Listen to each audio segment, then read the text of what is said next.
교회 설립 71주년, 71일이라는 이 시간을 허락하신 하나님께 우리는 감사해야 될 것입니다. 오늘 여러분 특별히 하나님 앞에 교회 설립을 71년 동안 하나님께서 함께 하신 것, 그 은혜에 대한 감사가 넘치시기를 바라고, 그리고 또 이렇게 귀한 공동체를 함께 누리며 살아가는 우리 성도들을 서로를 축복하시는 그런 특별한 하루가 되시기를 또한 부탁을 드리겠습니다. 너무너무나 귀한 순간이죠. 생일 때는 감사할 게 많지 않습니까? 교회 생일입니다. 그래서 오늘 점심 또 특식이 또 준비되어 있다 하시는데 많이 또 식사하시고 또 교구 활동도 하시면서 감사하시는 날 되시기를 또 바라겠습니다.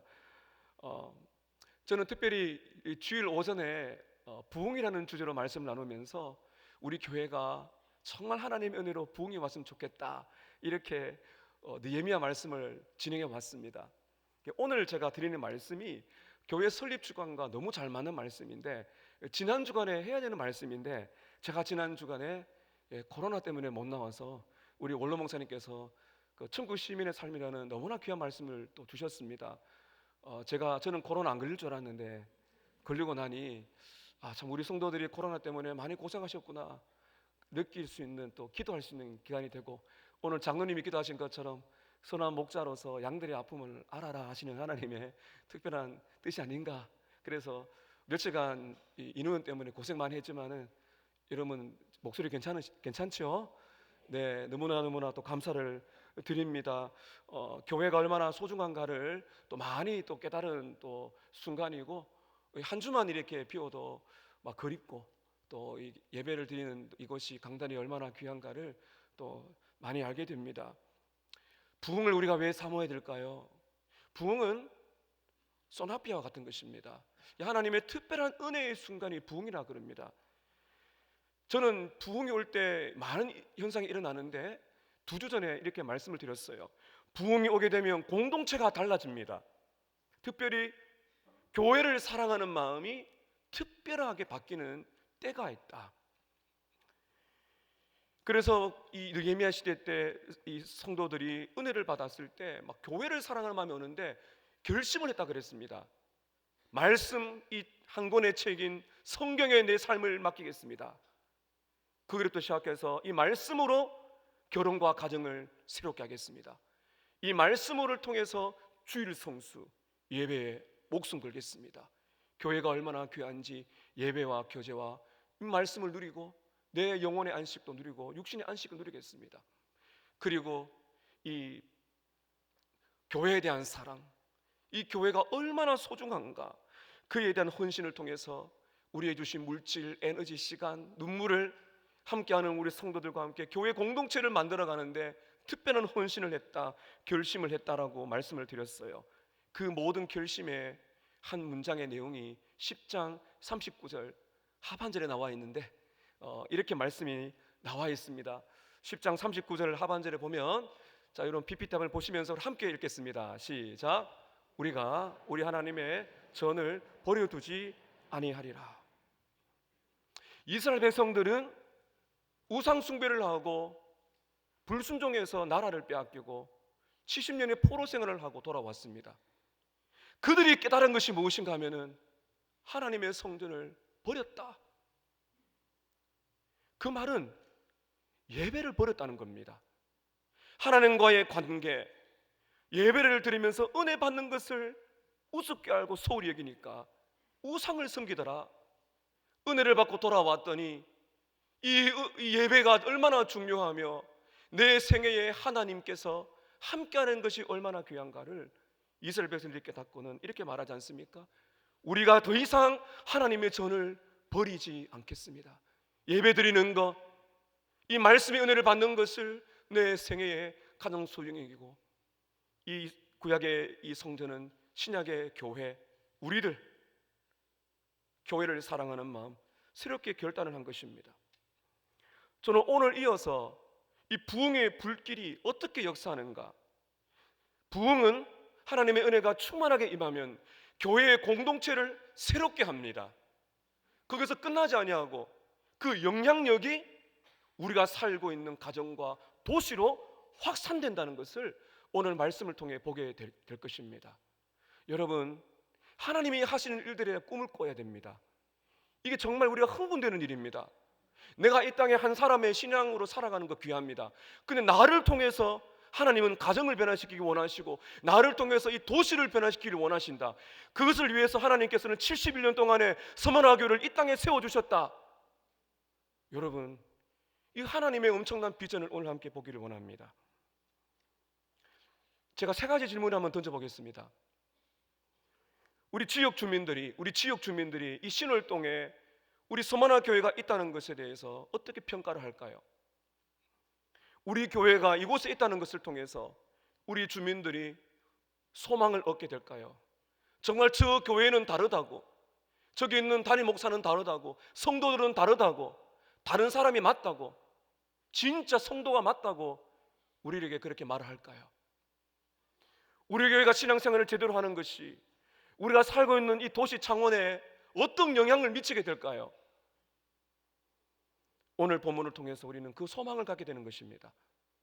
오늘 저는 부흥은 우리 교회 공동체를 변화시키고 우리가 살고 있는 도시를 변화시킨다는 이 주제의 말씀을 네 가지로 여러분께 말씀을 나누고자 합니다. 첫 번째는 거룩한 교회 안에 자발적인 헌신과 축복이 넘친다는 겁니다. 교회가 달라져요. 자발적인 헌신과 축복이 넘친다는 겁니다. 이스라엘 백성들은 70년의 포로를 귀환을 했습니다. 포로 귀환은 1차, 2차, 3차 1차부터 3차까지는 약 92년 정도가 시간이 흐릅니다. 하나님의 은혜로 포로에서 돌아왔더니 우리나라가 일제강점기에서 나라가 독립했을 때 폐허가 되었잖아요. 이스라엘 백성들은 포로 귀환에서 돌아왔지만은 진짜 말이 아니었습니다. 도시는 파괴가 되었습니다. 마을은 불탔습니다. 그 당시에는 성벽이 있잖아요. 고대 시대 때는. 근데 성벽도 무너졌습니다. 성전을 세웠지만 초락이 끝이었습니다. 외적들의 침입이 옵니다. 그리고 자연도 황폐화되었어요. 진짜 그대로 폐허가 된 것입니다. 오늘 여러분 말씀의 11장 1절에 보면, 중반에 보면 거룩한 성 예루살렘, 이스라엘의 유다의 수도. 거룩한 성이라는 것은 거기에 성전이 있고 하나님의 특별한 은혜를 받은 도시입니다. 수도입니다. 그런데 역사를 연구해 보면 140년 동안 방치가 되었습니다. 우상 숭배한다고 우상 따라가다가 신앙의 중심을 잃어버리고 거룩한 성 예루살렘이 방치가 되어서 엉망진창이 되었어요. 도시를 재건해야 됩니다. 공동체를 회복시켜야 되는데 문제가 무엇인가 하면은 이렇게 지금 폐허가 된 예루살렘 도시, 가장 위험하고 가장 적들이 노리고 있는 이 도시에 누가 살 것인가? 이게 정말 중요한 것입니다. 누가 살 것인가? 이게 오늘 우리 교회에 주는 교훈이 큽니다. 누가 황폐화되고 무너진 공동체를 세울 것인가? 이것이거든요. 여러분 1절을 보시기 바랍니다. 백성의 지도자들은 예루살렘에 거주하였고 그 남은 백성은 제립이 뽑아 10분의 1은 거룩한 성 예루살렘에 거주하게 하고 10분의 9는 다른 성읍에 거주하게 하였더라. 이스라엘 백성들이 은혜를 받았습니다. 그런데 이 예루살렘 성, 가장 위험한 성, 공동체를 살리기 위해서 이 예루살렘 성의 도시에 누가 살 것인가? 은혜가 임하니까요. 자원하는 마음이 생기는 겁니다. 누가 자원했어요? 1절에 누가 그렇다고 말하고 있습니까? 백성의 지도자들이 우리가 살겠다는 거예요. 이건 쉽게 말하면 우리 식으로 말하면 목회들과 중직자들, 장로님들이 우리가 먼저 헌신하겠다는 거죠. 도시를 살리겠습니다. 공동체를 살리겠습니다. 그리고는 백성들이 많은데 여러분 11장 중반에 보면 제비를 뽑습니다. 제비를 뽑는다는 구약시대 때, 이 교회시대 때 하나님의 뜻을 묻는 방법이었어요. 제비를 뽑았는데 10분의 1을, 여기 11조라는 개념이 굉장히 중요합니다. 10분의 1을 뽑아서 그 사람들은 예루살렘 성 안에 머물게 하고 10분의 9는 각각 고향에 흩어져서 살도록 만드신 것입니다. 여러분 너무나 귀한 것은 2절에 보면 이런 표현이 있습니다. 여러분 2절을 함께 읽겠습니다. 시작. 예루살렘에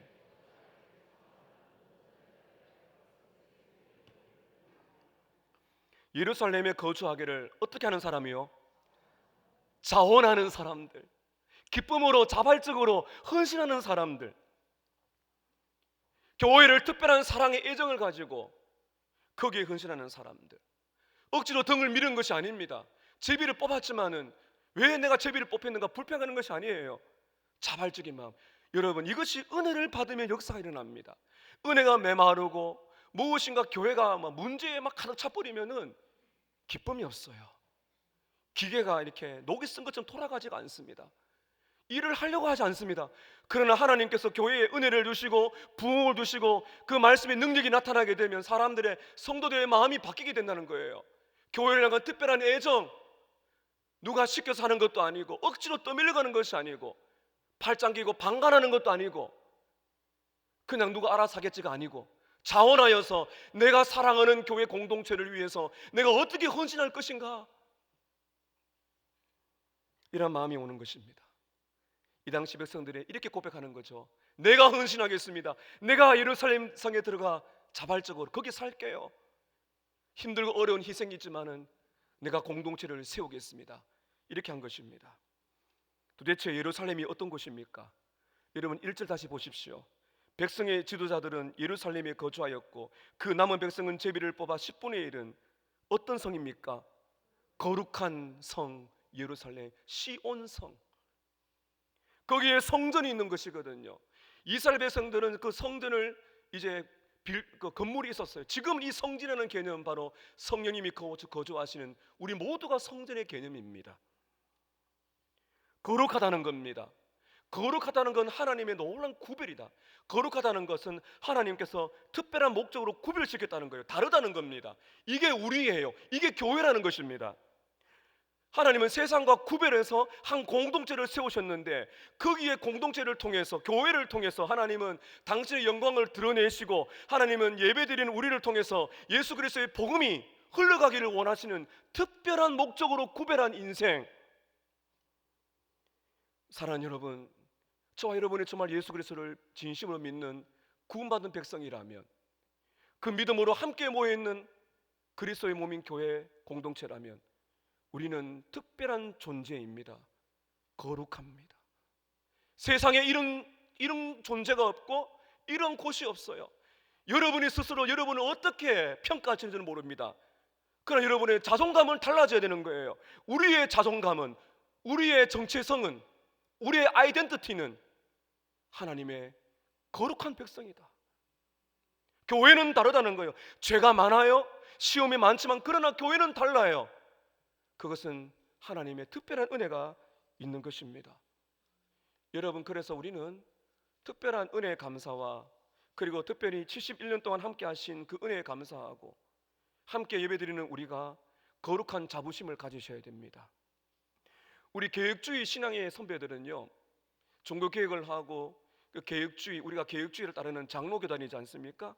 신앙의 선배들은 세 가지를 외쳤어요. 한번 따라 하실까요? 하나님 중심, 교회 중심, 말씀 중심. 아마 많이 들으셨을 겁니다. 하나님 중심이라는 거예요. 우리의 인생의 모든 것은 하나님의 주권에 달려있다. 그 예수 그리스도의 십자가로 인하여서 하나님 백성이 되었으니 우리는 성령의 능력을 의지하여서 하나님을 높이는 백성이다.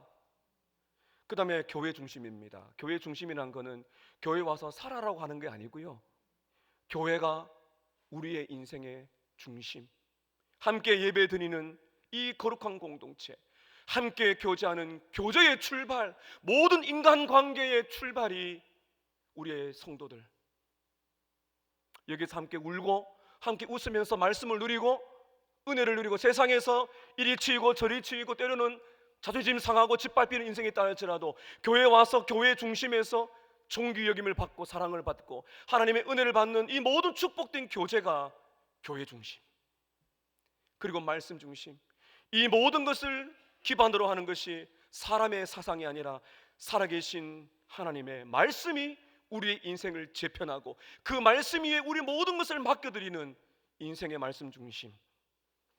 여러분, 이것이 바로 공동체한 자발적인 헌신을 만드는 중심입니다. 그렇기 때문에 누가 억지로 시킨 것이 아니라 정말 은혜를 받은 성도가 하나님의 그 풍성한 은혜를 경험하다 보면 자원하는 기쁨이 넘치게 되는 것입니다. 예배드림이 기쁨이 되고 정말 가장 소중한 인간관계가 교회 안에서 누리게 되면서 그 교회가 얼마나 귀하며 얼마나 사랑스러운지 헌신하고 싶은 마음이 왜 들지 않겠습니까? 저는 모태신앙입니다. 어릴 때부터 교회 마당을 밟고 살아왔고, 때가 되면 교회 주시는 선물이 얼마나 기다려지는지. 우리 때는 뭡니까? 크레파스 이런 선물은 쉽게 못 만지거든요. 근데 제가 보니까 어느 날 선생님이 크레파스를 한 타스를 준비하셨는데, 와, 그게 얼마나 귀한지. 뭐 그런 그때 그 선생님들, 그리고 교회 친구들, 제가 회심을 하고 나서 얼마나 은혜를 받았는지 중학교 올라가면서 은혜를 제가 받고 회심했습니다. 목사가 되고 싶은 마음이 들었습니다. 얼마나 좋은지 몰라요. 중학교 때부터 방학 되면은 아이들끼리 모여가지고 방학 때 새벽 기도를 합니다. 한 달 동안. 그 은혜가 흐른 거죠. 새벽 기도를 하고 수요일 날 또 모여 예배드리고 방학 때. 대학생이 되었습니다. 영아부, 지금은 유아부 같은 애들 안고 너무 행복하더라고요. 그리고 중등부 교사도 하고 찬양대도 하면서 그렇게 시간을 보냈죠. 얼마나 감사한지 모르겠습니다. 제가 막 은혜를 받아가지고 초등학교 때 엄청 공부 안 하다가 중학교 정신차려서 공부를 좀 했거든요. 그래서 이제 제가 중학교 들어가서 은혜를 회심을 하고 나서 은혜를 받고 나서 공부가 너무 하고 싶더라고요. 그래서 제가 이제 중학교 1학년 첫 시험 치고 이렇게 가다 보니까 선생님이 저를 부르셨습니다. 너무 놀래가지고 성적표를 딱 보여주면서, 지금도 기억나요. 교무실이 너가 들어올 때 이등수였는데 너 지금 이등수야. 그 친구들도 이제 알게 됐어요. 저는 이제 교회 다녀서 그렇습니다. 은혜를 받았죠. 제가 중학교 때는 공부를 좀 했습니다. 제가 뭐 성적은 말씀드리지 않겠습니다만은, 그게 저는 제 안에 일어난 변화예요.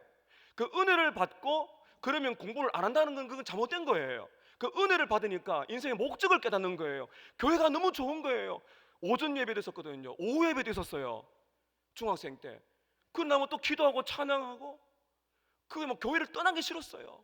중학교 때 은혜 받아가지고 중등부 예배 하기 전에 이 대예배 때 와서 제일 앞에 앉아서 목사님 말씀 들었다 제가 말씀드렸지 않습니까? 저희는 그런 변화가 일어났어요. 공부가 너무 좋은 거예요. 그래, 그 친구들과 함께 했던 예배, 이런 것들이 저에게 너무너무 많은 그런 좋은 기억들 오게 되는 것입니다. 교회가 얼마나 소중한가. 사랑하는 여러분, 저와 여러분 안에 하나님의 은혜의 바람이 불어와서 교회를 사랑하고 자원하여 헌신하는 기쁨이 충만하시기를 바랍니다. 우리 어르신들이 많이 고생하셨습니다. 안타까운 것은 시대가 지나면서 우리 젊은이들이 교회에 대한 헌신도가 너무 떨어진다는 거예요. 저는 이 시간을 통해서 우리 젊은이들에게 격려하고 싶습니다. 교회를 사랑한다는 것은 손발이 되어야 됩니다. 그래서 내가 교회를 위해서 어떤 일을 할 것인가는 너무너무 중요해서 이 연결을 잘 해야 되는 것입니다. 여러분, 교회를 사랑할 때 이런 고백이 나오게 됩니다. 저를 한번 따라 하실까요? 내가 서머나 교회입니다. 내가 교회를 섬기겠습니다. 제가 하겠습니다.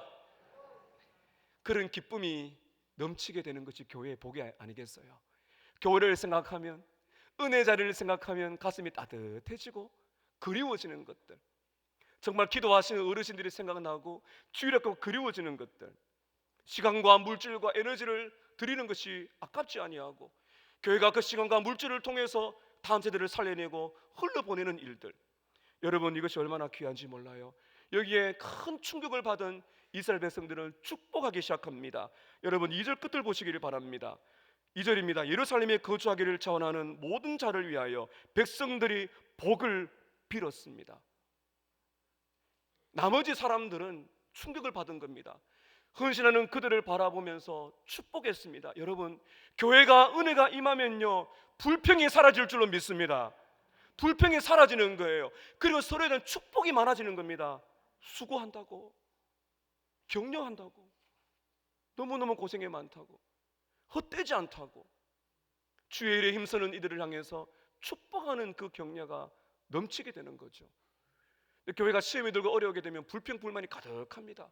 그러나 하나님의 은혜가 임할 때 저와 여러분의 입술 속에서 축복과 격려와 감사가 넘치시기를 축복합니다. 오늘 두 번째는 거룩한 교회 안에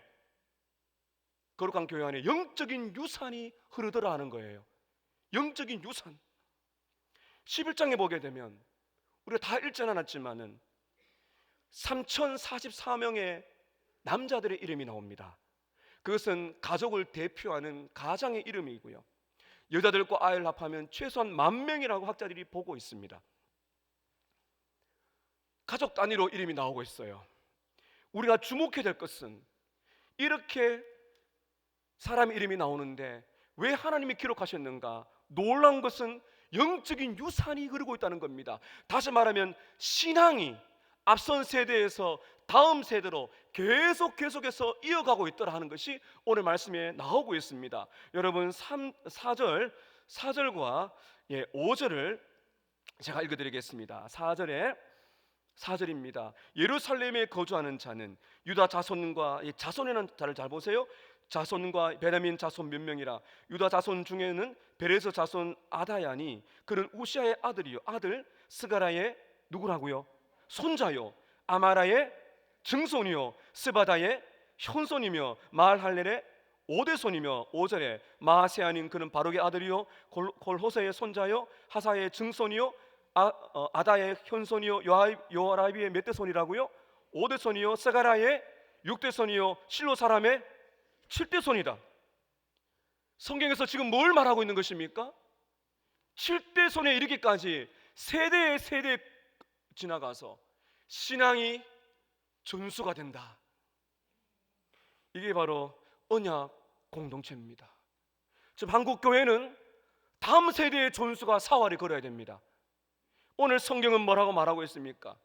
5세대, 5세손, 7손까지, 7대손까지 신앙이 이어지고 있다는 것이죠.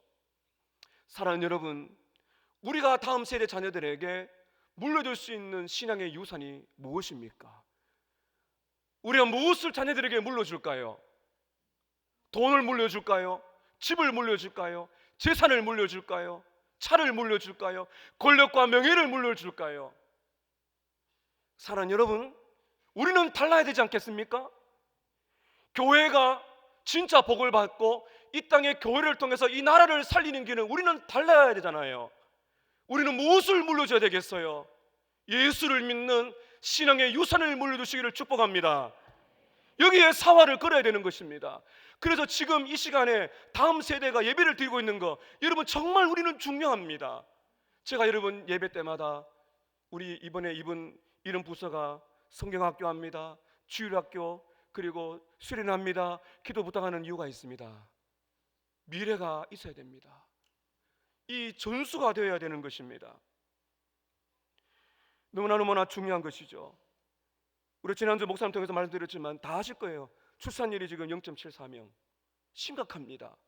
저는 우리 교회 안에서 우리 청년들이 결혼을 하고요, 어제 제가 주례했는데 제가 물었어요. 주례하기 전에 제가 미니 결혼학교 하거든요. 묻습니다. 애들 놓을 거지? 대부분 놓겠다 그래요. 얼마나 감사한지 몰라요. 마음껏 축복하고 있습니다. 우리 교회 안에 아기들 소리가 끊이지 않도록 여러분 기도하시기를 축복합니다. 그리고 이 자리에 자녀를 위해 기도하는 우리 가정에게도 축복합니다. 하나님께서 태의 문을 열어주시기를 축복합니다. 여러분 교회 안에 이런 혈연이 이어져야 돼요. 여기 보시게 되면 우리 2세대, 우리 손자들까지 3세대까지 3대에 걸쳐 예배드리시는 분이 있어요. 얼마나 귀한지 몰라요. 그러나 여러분들 중에서는 혼자 신앙생활 하신 분들 계십니다. 여러분이 출발이 되어서 여러분의 자손이 복을 받기를 바랍니다. 여러분 내 혼자 믿어도 실망하지 마세요. 교회에 와서 할 일이 많습니다. 다음 세대를 위해서 기도하는 것이죠. 어떤 분은 그래요. 목사님, 저는 할 수 있는 것이 없는데요. 할 수 있는 것 한 가지 말씀드릴게요. 다 할 수 있는 거예요. 기도할 수 있어요. 기도야말로, 말씀 붙들고 기도하는 것이야말로 최고의 영적 유산의 도구입니다. 부모에서 흘리는 눈물, 하나님은 절대로 헛되이 돌아가지 않습니다. 어거스틴은 기독교 역사상 최고의 하나님의 신학자, 그러나 그는 망난이었고 청년 때부터 성적으로 타락한 인생이었으면 그 어머니 모니카가 눈물로 기도했을 때 한 목회자가 말합니다. 어머니의 눈에서 흐르는 눈물은 절대로 자식은 망하지 않는다. 그게 용기를 얻었습니다. 사랑하는 여러분, 기도하는 눈물이 우리에게 끊이지 않기를 바라요. 내가 할 수 있는 일이 무엇인가? 교회를 사랑하고 영적인 유산이 이 세상에서 고통받고 어려워하는 자녀들이 여러분 얼마나 많습니까? 얼마나 많은 가정이 깨어지고 있습니까? 가정의 소중함, 참다운 위로, 은혜를 받지 못하고 살아가는 인생들입니다. 세상의 서점에서 얼마나 많은 책들이 출간되고 있습니까? 거기에서 여러분 얼마나 많은 육아법들과 인생의 교육법이 넘치고 있습니까? 그러나 그것들은 절대적으로 인생을 살려낼 수가 없습니다. 사람을 살려내는 것은 하나님의 말씀인 성경인 줄로 믿습니다. 이 성경을 소중히 여기는 공동체, 이 말씀에 목숨을 걸고 저와 목회자들이 이 말씀에 생명을 걸고 사활을 걸고 복음을 전할 때 교사들이 뜨거운 눈물로 자녀들을 받아내고, 내가 내 몸으로 피부칠이 아니지만은 영적인 혈연 관계를 맺어서 그 아이들에서 눈물로 기도할 때 여러분 흥분되지 않습니까? 세상에서 상처받는 아이들이 너무 많습니다. 그리고 교회에 와가지고 일평생 경험하지 못한 사랑을 경험합니다. 너무나 놀랍습니다. 그 아이들의 미래가 어떻겠습니까? 저는 오늘 조국을 살려내는 것은 교회라고 믿는 사람입니다. 하나님은 창조의 명령을 내리셨습니다. 생육하고 번성하라. 저는 이 나라를 살려낼 수 있는, 나라의 미래에 출생률을 회복시키는 것은 교회에 달려있다 생각합니다. 우리 교인들은 다르잖아요. 사랑하는 여러분, 영적 유산을 흘려보내기 위해서 내가 뭘 할 수 있는가? 우리는 신앙을 전수시키는데 쓰임받는 역사적인 인물이다. 얼마나 감사한지요. 여러분, 우리가 지금 제가 다 읽지 않았지만은 사람들의 이름이 있는데 제가 지금 읽어도 발음이 잘 안 되는 이름이 너무 많습니다. 지난 10장, 오늘 이 11장, 12장에 또 나와요. 이 많은 사람들이 나오고 있습니다. 물론 가정을 대표한 대표자들의 이름입니다. 근데 이렇게 많은 사람들의 이름을 기록한 이유가 무엇이겠습니까? 여러분, 제가 이전에 했던 말씀 기억나십니까? 이 이름들은 누가 기억하는 이름이라고요? 하나님이 이렇게 하신 이름입니다. 실제적인 사람입니다. 우리가 바라볼 때 사람들의 이름은 그렇게 여러분 와닿지가 않아요. 그러나 이스라엘 백성들의 자손들이 바라볼 때 우리의 조상들의 이름이 있다는 거예요. 실제적인 역사라는 겁니다. 얼마나 여러분 감동이 되겠습니까? 하나님이 기억하시고 자손들이 기억하는 믿음의 조상들의 이름이 기록되어 있는 것, 이 최초의 이스라엘 백성들이 이 성경을 읽으면서 얼마나 감동했겠습니까? 이것이 여러분 우리에게 얼마나 의미가 있는지요. 데이빗 제르마이라는 분은, 목사님은 이 부분을 두고 이렇게 설교했습니다. 사람들의 이름은 개개인의 중요성을 강조합니다. 이들은 실제 사람들이었습니다. 이들은 실제 희망과 꿈을 가진 사람들이었습니다. 이들은 하나님의 도시를 재건하기 위하여 시간과 공간 속으로 들어간 사람들이었습니다. 이들은 특히 자원했습니다. 하나님은 자원하여 도시로 들어갔던 공동체를 살리고 했던 사람들과 가족들을 다 알고 있습니다. 하나님은 또한 오늘날에도 당신을 섬기는 자들을, 예배하는 자들을 알고 계십니다. 그리고 우리 역시 반드시 그들을 알아야 됩니다. 역사를 잊어버리면 안 됩니다. 대한민국은 하나님의 은혜 아래 있는 줄로 믿습니다. 일제강점기 나라를 빼앗겼습니다. 6.25 동독 상잔의 비극을 겪었습니다. 이런 나라가 어디에 있습니까? 아시겠지만은 거의 끝난 전쟁과 거의 끝난 국군이 기울어갈 때 하나님은 부흥을 주시고 하나님께서 우리의 죄를 용서하시고 교회의 눈물의 기도를 통해서 나라를 이렇게 부국을 시켜주신 것입니다. 지금도 어려운 중에 있지만 교회가 사는 것이 나라를 살리는 것이죠. 마찬가지로 여러분, 역사를 잃어버리면 안 됩니다. 71년의 교회를 바라봅니다. 오늘 여러분 교회를 대표해서 이렇게 오셨어요. 오늘 여기 계신 우리 김기복 장로님, 제가 또 원로 목사님 들었는데 80년을 우리 교회에 다니셨어요. 1호 주일학교 학생이랍니다. 여러분, 우리 앞선 세대들 통해 역사하신 하나님께 박수의 영광 돌리겠습니다. 우리 그 세대가 여기 우리 장로님 80대 초반 살아계십니다. 여러분들 어르신들 많으시잖아요. 은퇴하신 분들도 많으시지만 여전히 또 기도하시는 분 얼마나 많으십니까? 또 우리 장로님들 은퇴하시고 지금도 시무 또 장로님 계시고, 우리 원로 목사님 30년을 달려가셨어요. 저는 아직 멀었습니다. 이제 6년을 이제 7년 차인데 멀었죠, 저는. 근데 이걸 보면서 생각을 많이 합니다. 특별히 한 주간 제가 격리하면서 작은 방에 격리하면서 5만 가지 생각이 많이 들어요. 교회를 생각할 수밖에 없죠. 예배를 이렇게 인터넷으로 참여하면서 절대로 잊지 말아야 될 것은 서머나 교회 70년 1년을 인도하신 하나님이 계시고 거기 하나님께서는 이렇게 귀한 믿음의 조상들이 있었다는 사실을 다음 세대는 절대 잊으면 안 됩니다. 그분들의 눈물이 있다는 사실을. 모든 것이 하나님의 은혜죠. 그래서 여러분, 우리는 영적 유산을 바라보면서 어린 아이부터 어르신들까지 우리는 한 몸 공동체를 이루었다는 사실을 절대로 잊지 마시기를 바랍니다. 하나님이 기억하십니다. 하나님이 그 눈물을 다 알고 계십니다. 그리고 우리도 알아야 돼요. 우리는 고마움을 가져야 되고 격려가 필요한 것입니다.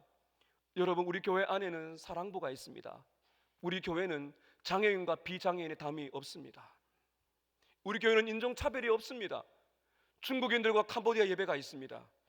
우리 교회는 남녀노소 빈부귀천을 넘어가야 됩니다. 세상은 남녀노소 빈부귀천 그걸 가지고 평가하지만은 교회에 와서는 모든 것은 제로 상태이며 오직 한 가지, 우리는 예수 안에서 한 몸인 가족이다.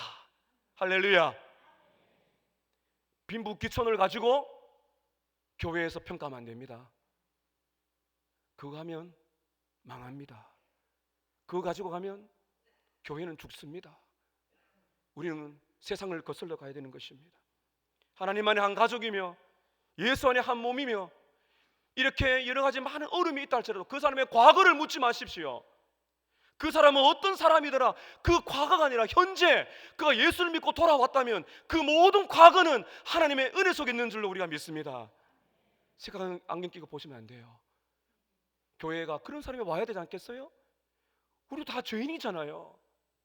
교회에 어떤 과거를 가지고 왔든지 어떤 십부를 가지고 왔든지 그가 예수를 찾는 인생이라면, 아니면은 그냥 교회에 왔다면 예수를 만나게 해서 진짜 한 가족이 만들어내게 도와줘야 되죠.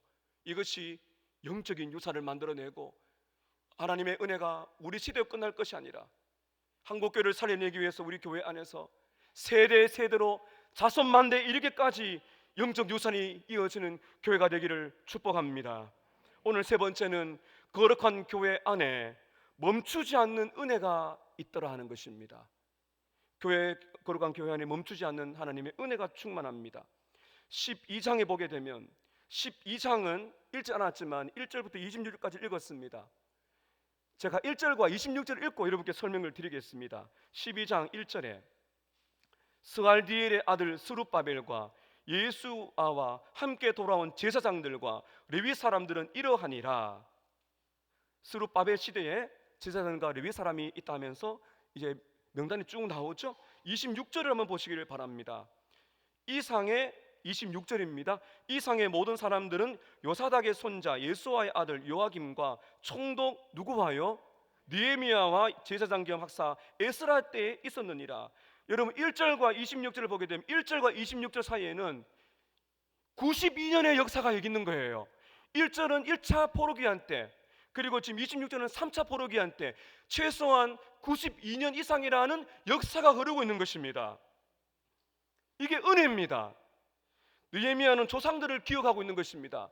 단지 그들의 이름을 거론하는 것이 아니라 이 이름을 바라보면서 92년이라는 역사를 바라보면서 이것은 인간의 역사가 아니라 하나님이 함께 하셨던 은혜의 히스토리다, 이걸 지금 보고 있는 것입니다. 여러분, 왜 은혜인지 아세요? 이스라엘 백성들은 이미 끝장난 인생들이에요. 우상 숭배했잖아요. 선지자들 죽였습니다. 정말 진짜 우상을 섬겼어요. 음란하듯 섬겼습니다. 가나안의 모든 문화에 빠졌습니다. 북이스라엘과 남유다도 다 망했습니다. 끝났어요.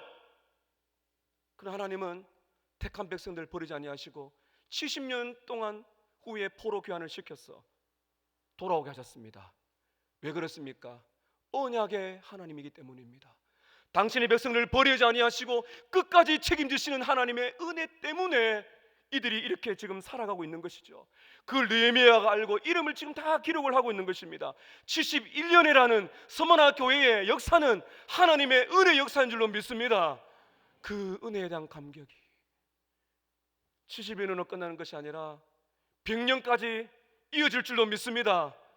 저는 그때까지 살 줄은 모르겠지만은 하나님의 은혜로 우리 교회는 든든하게 100년을 넘어서 하나님의 은혜의 손길이 있고 그 현장에 오늘 저와 여러분이 있다는 사실을 얼마나 감사한지요. 여러분, 여기서 우리가 놓치지 않을 것이 있습니다. 왜 은혜인가면요, 우리가 지금 제가 1절과 26절 읽었는데 반복되는 단어를 잘 보시기를 바랍니다. 제사장이라는 단어입니다. 그래서 12장 제가 이제 1절부터 26절 안에는 제사장들과 레위 사람들의 이름만 나오고 있습니다. 이렇게 제사장들의 이름이 기록되어 있는 것은 제사장의 역할이 중요하다. 하나님의 은혜 역사에 있어서. 제사장은 어떤 사람입니까? 쉽게 말하면 예배를 인도하는 사람입니다.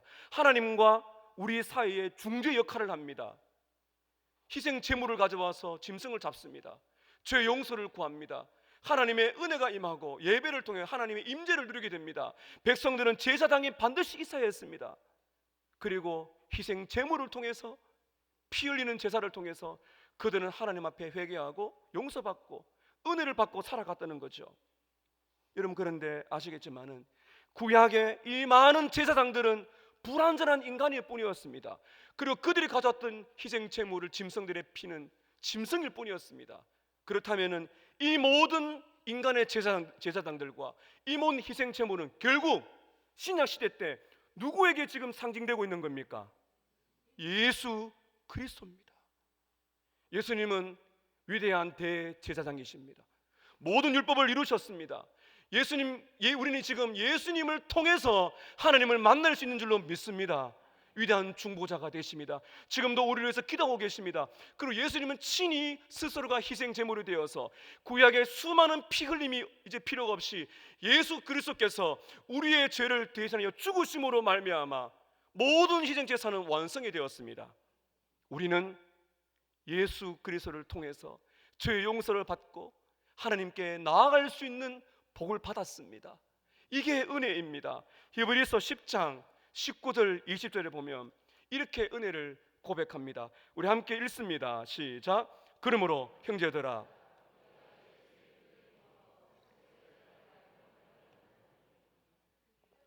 우리를 위하여 휘장 가운데로 열어놓으신 새로운 살 길이요 휘장은 곧 그의 육체니라. 19절 한 번 더 띄워주십시오. 그러므로 형제들아, 우리가 누구를 힘입어서? 예수의 피를 힘입어서 어디에? 성소는 하나님을 만나는 지성소입니다. 들어갈 담력, 확신을 얻었습니다. 죄인들이 어떻게 하나님을 만날 수 있겠어요? 어떻게 하나님을 만날 수 있는 확신이 있겠어요? 예수밖에 없습니다. 예수의 피로 용서받고 예수의 피로 세워진 것이 교회입니다. 여러분, 여기에서 기록된 이들의 이름은 바로 하나님의 백성들의 이름입니다. 오늘 우리들에게 어떻게 적용이 됩니까?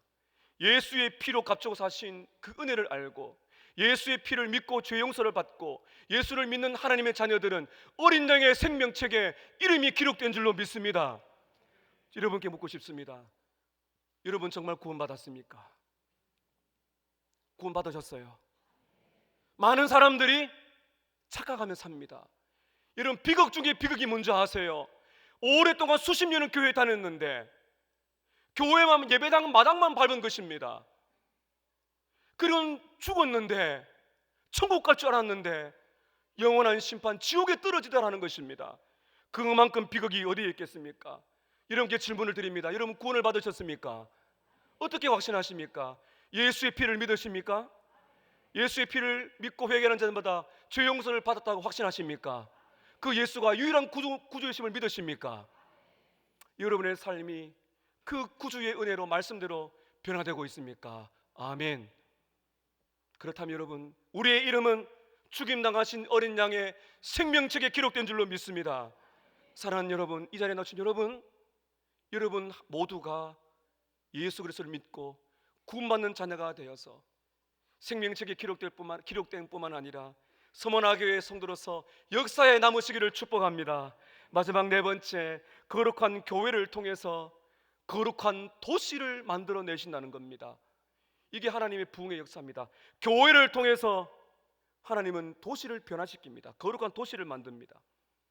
앞서 말씀드린 것처럼 예루살렘의 성에 거주한 사람들은 10분의 1입니다. 10,000명입니다. 나머지 10분의 9만 명은 어디에서 살았을까? 어디에 살았을까요? 흩어져 살았어요. 이 너무나 중요한 겁니다. 예루살렘 성에 산 사람은 10분의 1, 약 10,000명 정도. 그 외에 흩어져서는 이제 9만 명 정도 보고 있는데요. 자, 여러분 11장 1절 다시 보시기를 바랍니다. 11장 1절 제가 몇 구절을 같이 읽고자 하는데요, 제가 읽어드리고 하겠습니다. 11장 1절에 백성의 지도자들은 예루살렘에 거주하였고 그 남은 백성은 제비 뽑아 10분의 1은 거룩한 성 예루살렘에 거주하게 되고 10분의 9는 어디에 거주했습니까? 다른 성읍에 거주하여 살았습니다. 3절도 보시길 바랍니다. 이스라엘과 제사장들과 레위 사람들과 느디딤 사람들과 솔로몬의 신하들의 자손은 유다 여러 성읍에서 각각 자기 성읍 자기 기업에 거주하였느니라. 예루살렘에 거주한 그 지방의 지도자들은 이러하니라 라고 말하고 있습니다. 20절입니다. 20절 말씀을 보시기 바랍니다. 그 나머지 사람들은, 나머지 이스라엘 백성과, 나머지는 이제 10분의 9를 말하는 것이죠. 제사장들과 레위 사람들은 유다 모든 성읍에 어떻게 해요? 흩어져 각기 자기 기업에 살았다, 이렇게 말하고 있고요. 25절 한 구절만 더 읽겠습니다. 마을과 들로 말하면 유다 자손의 일부는 기랏 아르바와 그 주변 동네들과 디본과 주변 동네들과 여갑스엘과 그 마을들에 거주하였더라. 이 지금 무엇을 말하고 있는 것입니까? 당시 이스라엘 백성들의 10분의 1 소수는 예루살렘 성에 살았고 나머지 10분의 9는 대다수는 어디 살았다는 거예요? 고향에 흩어졌다는 것입니다. 제사장들도 필요의 숫자만 예루살렘에 살았고 대부분 제사장과 레위인과 백성들은 자기 고향으로 흩어졌다는 거죠. 이게 중요합니다. 하나님께서는 이 세상에서 거룩하게 살도록 그를 불러주셨어요. 흩어져 살았거든요. 자기 동네로 돌아갔습니다. 어떤 자기 마을들은요 이방 나라와 국경을 맞닿은 곳도 있습니다. 지금 하나님은 왜 이렇게 하셨어요? 자기들끼리만 예배드리는 공동체가 아니라는 것입니다. 이스라엘 백성들은 성전을 중심으로 해서 흩어져서 도시에 살았다는 것입니다. 어떤 의미로서요? 세상에서 거룩한 백성으로 다른 사람들에게, 예수 안 믿는 사람들에게 영향을 미치도록 하나님께서 만들어 주신 것입니다. 창세기 12장 3절에 하나님 민족의 믿음의 조상 아브라함을 부르셨을 때 뭐라 그랬습니까? 내가 너를 통해 민족이 복을 받게 할 것이다. 갈라디아서 3장 8절에 바울이 이렇게 말합니다. 하나님이 이방을 믿음으로 말미암아 의로 정하실 것을 성경이 미리 알고 먼저 아브라함에게 복음을 전하되 모든 이방인이 너로 말미암아 복을 받으리라. 사랑하는 여러분, 하나님께서 우리에게 은혜를 주십니다. 우리는 교회 중심으로 은혜를 받고 교제하고 말씀을 나누고 함께 쉼을 누립니다. 그러나 예배당 안에서만 머물면 되지 않는다는 것입니다. 하나님은 우리에게 말씀하십니다. 은혜를 받은 공동체든 흩어져야 된다는 것이에요. 우리의 가정으로, 우리의 직장터로, 일터로, 캠퍼스로 흩어져서 거기에서 영향을 미치라는 것입니다. 우리는 우리가 살고 있는 도시와 등을 돌릴 수가 없습니다. 이 도시는 무너졌습니다. 이 도시는 이단들이 활발하게 역사하고 있습니다. 이 당시에 이 도시는 너무나 죄악이 번성하고 있습니다. 그러나 하나님의 꿈은 이 도시를 버리지 않습니다. 창원의 주인은 누구십니까? 하나님인 줄로 믿습니다. 하나님은 뭘 원하십니까?